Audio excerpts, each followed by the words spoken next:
Endi lo que bota busca.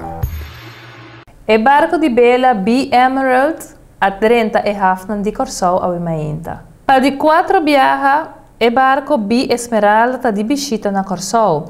B Esmeralda trata di 2 barcos di Bela mais grande do mundo, que está ser comandado por capitão navio Carlos Fiedler. Ela drenta half de Corsou dia 1 de julho e lota den half de dia 5 de julho. Naturalmente, durante sua visita, tem oportunidade para o povo de Corsou e principalmente nós jovens visitar o majestuoso barco aqui. Esta sali e viaja aqui com 313 guardias marinas oficiais, de qual 30 mulheres e 15 invitados de outro país. O barco a sali dia 31 de maio foi de Valparaíso, Chile, para sua viagem de instrução número 60, que dura até dia 6 de dezembro de 2015.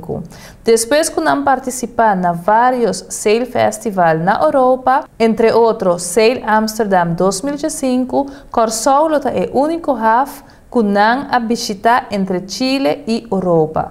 E ora não recebi visita público riba barco B Esmeralda, lota já webs 2 de julho, teco já sabra 4 de julho. Horário lota de 2 para 6 horas da tarde. Nanta invita tour school, grupo nan de scout, grupo nan de jovem nan, que visita e barco, para não laga nossa de antemano.